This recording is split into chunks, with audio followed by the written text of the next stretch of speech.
Hello, friends, and welcome back to Malicious Compliance Stories. Ate bread is soon forgotten. Amazing how these people feel that a kindness becomes obligatory on the side of the giver? More in our first story. But before we begin, best way to support our channel is to leave comments, like, and subscribe with the turned on bell so you don't miss the new video every single day. Here we go. Choosing beggar bites hand that feeds it. I used to work with a woman who struggled with money. To be fair, she struggled with life in general. She had 2 kids, but the courts wouldn't let them live with her, as she was too much of a mess to be a suitable caregiver. She saw the kids frequently. On minimum wage, she often would eat only a chocolate bar for lunch, or biscuits, or a piece of fruit given to her by other workers. She mostly covered her household bills, but sadly had a tendency to self-medicate when given the opportunity, and would often choose this over food. Sometimes some of your food would go missing from the shared kitchen at work, and it would be her saying that she thought it was going to be thrown away, etc. She always said how hungry she was. She was skinny, and I felt sorry for her. As a contractor, I earned more money than she did, so I decided to help her out. The soft sap that I am, I suggested that she help me eat the food that I brought in to stop food from being wasted and to ensure that at least once a day she ate decently. I used to buy extra stuff and let her share it, even to the extent of buying a jar of coffee when I don't even drink the stuff. I began to feel that I was being played when she complained that the coffee I'd purchased, the brand that she had requested, was the wrong one. It seems that the brand sold 2 jars of coffee and I'd purchased the cheaper of the 2. To put it into perspective, the cheaper jar was still one of the most expensive coffees on the shelf. She kindly explained that this time she would drink it anyway, but next time could I please buy the right coffee? After a couple of months of this, I left for pastures new and a bucket of money.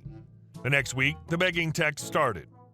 The cash asked for ranged from £10 to get the meter back on to a couple £100 for the electricity bill. There was strong pressure from her to hand over the money. I apologized but said I couldn't send anything. It was 6 weeks until my first paycheck, so I was coasting until then. At first she was okay, but then she went a bit mental and began to spam me with begging texts day and night. She got a hold of my WhatsApp and began begging on there too, using emotional blackmail to try and get me to send her money. I blocked her everywhere.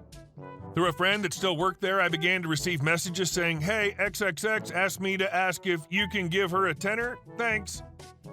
So I had to explain to everyone that I still knew there that I did not wish to hear any messages passed on from her. Later, I heard that she was bad-mouthing me to folks there, saying how mean and spiteful I was and how I didn't even have the decency to lend her a tenner because I was too stuck up and thought I was so much better than she was. Plus, how I gave her cheap crap coffee that I wouldn't even drink myself because I thought that she was scum. I was furious, but my friends reassured me that everyone knew that I gave her stuff for free and that she was an ungrateful and crazy. It taught me a valuable lesson, though. I will never put myself in that position again. I'll sympathize with people and suggest organizations that might help, but I'll never open my wallet like that again. With some people, their tank's always on empty. No matter how much you give them, they always want more. They think they deserve it. And our second story. Malicious compliance to a bank's arrogant savings plan. Had to deal with the bank today and got pretty mad with their stupid procedures and bureaucracy. Not the people that served me. I literally started thinking about petty compliance to one of the topics on how well banks have protected themselves with legal documents, and I remembered this golden story from my grandfather. May he rest in peace. Couple clarifications. A, we use the symbol dollars when referring to money, for ease, but this is on a local currency. B, the story is a fairly long way back in time. C, back then, salaries monthly would range between $170 up to $350, stretching the upper end a bit. The story. So my grandfather was at a point in his life with a wife and a couple of young kids, settled in an apartment, and was working in a factory and painting houses. He was working more than 2 8-hour jobs 6 days a week to provide, as well as saving money for the future and for the kids. And as it ended up, the grandkids as well. So, with about a double income, he was managing to put some money on the side each month. He'd gone to one of the local banks and opened up a savings account with a healthy interest, different times. He put in some money, about $5,000, and left it to grow. A year later, he went in to put some more money and started a new plan for another year, and the guy told him to go with one of their new plans where the interest was 2.5%, up from under 2% on the normal end-of-year paying plan he had, and this new plan was paying every day the interest, as well as he could add money each month instead of once a year before starting a new plan. According to Grandpa, even the fine print didn't seem to have any negatives, so he went with it, about $7,000 at that point. 3 to 4 months go by, and he goes in to add some money to the account and asks for the account movements to be updated. Back then, you had a booklet that they put in an old-style printer and would add only what was not already printed. Brand new tech back then. He gets his printout. It's 4 months of daily plus 0% interest added. When you do the math, 7,000 times 0.025 divided by 365, you get about 48 cents per day that was not being paid. He asked why, after 4 months of daily payments, his deposit was still the same, and the clerk smirked back that the whole amount was too small. The system was not calculating cents, just whole numbers, so with his amount being $7,000, his daily payment was 0.48 cents, rounded to $0. He went to the director of the bank office and mentioned everything together with the fact that for over 100 days the bank had been keeping for itself 50 cents per day. And how was that allowed? Because it was robbing the customers, and the director just responded with, "In our bank, individual offices have the right to operate semi-independently. This is why we're able to offer such a competitive interest rate. Whilst our bank doesn't offer it officially, we are allowed to set some rules for ourselves. If you don't like it, feel free to change your position." Change your position meaning not be so poor? According to my grandfather, he was furious and just stood up and left. Went back home, read all the fine print of the contract again, only to find that information so vaguely written that it could have been talking about weather temperature calculations. The malicious compliance. He read it once more, and 2 days later, he went back to that office bank. He added some money to get the amount to $7,450 and left. No complaints, nothing. He went back 4 days later to update his booklet with recent account movements, and the system was paying $1 every day. Since he confirmed this, he went to the other banks he had accounts. He was a smart man and didn't want to keep all his money in one place, but now he was on a revenge mission. He took out all his money from the other banks and went back and opened up 2 more accounts with that exact same amount. He also got the bank to pay those interest payments in a separate account, making sure that the amount was just right at $7,450, so he started getting $3, $1 per account every day. That was in a period when he was getting paid about $7 a day for about 10 hours of work, or about 15 from his 2 jobs. This continued for so long that with time passing and him saving more, he managed to get up to 8 such accounts before they shut down that plan and changed it. According to him, that ran for over 11 years. The way this worked was him pretty much netting a 5% interest rate of the stupidity and arrogance of the bank, just because most people had under $7,000 in savings, so everyone subscribed on that plan was getting robbed, whatever they were owed. He said that the interest rate fluctuated up and down a bit, so he ended up getting the amounts up at $8,000, just so he'd be losing money when the rate was falling lower. He said that according to his calculations, he netted about $11,000 over what his money should have earned with that APY of 2.5%. Sneaky. Surprised the bank did it that way, though. They love to round things in their favor, obviously, and not round whenever it suits them. And our next story. You don't want to hear complaining? Okay, fine. This happened about a decade ago at a well-known insurance company. I was working as an agent, sales rep with P&C and life licenses, doing what all salespeople do to get by without losing their dignity and soul. Find a way to frame their sales pitch in a way that yields maximum results for the managers while making sure that your customers are well taken care of. Easy to balance the two, right? Anyways, one day with much pomp and circumstance, the insurance company rolled out a new rating system. This was supposed to improve the accuracy and thus the profitability of the company.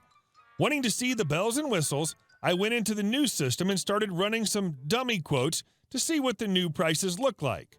It looked like a disaster for sales as the prices on average went up. As I was playing around, I found something interesting.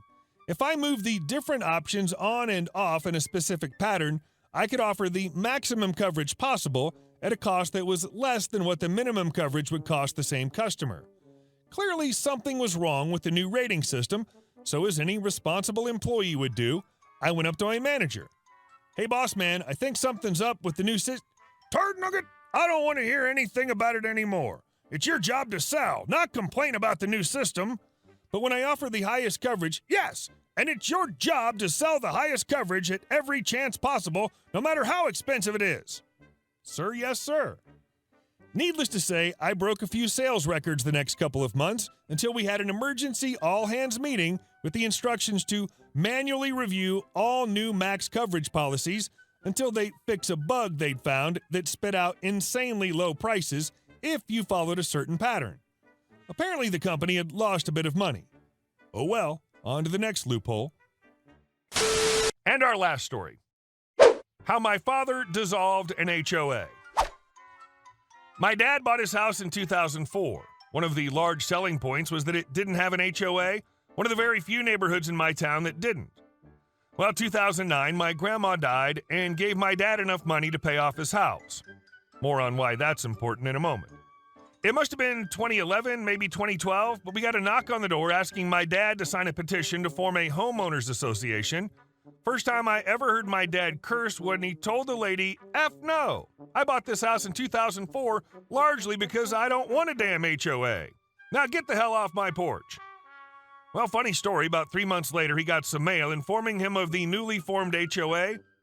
My dad was livid, so he went around asking neighbors what they'd told this lady. Turns out that when an HOA is formed, they don't need to ask the resident or the legal owner if there's a lien on the property. So since most everyone has a mortgage, the mortgage company says, yes, we would like to further protect our investment. Please form an HOA as fast as you can. My dad continues to talk about the HOA, but they don't really do much.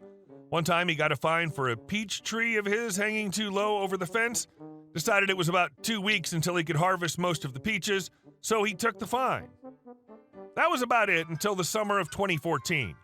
One day, out of the blue, my dad got a warning about our little camper in the backyard. Now, we've had this 14-foot camper for almost as long as I can remember. Every summer, we take a trip or two to another state, weekends into the mountains, and in the winter, we went elk hunting with this camper. Many of my fondest memories come from this thing that we'd had for years, but just now are getting told to move. So my dad did. He moved it to his brother's house for a while. Winter of 2016 came around and my uncle was selling his house. My dad decided it was enough time.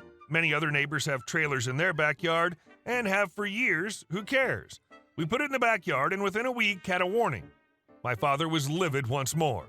The best course of action my father had decided was to report all the neighbors with trailers, then give it a couple of weeks and tell them about the upcoming board meeting.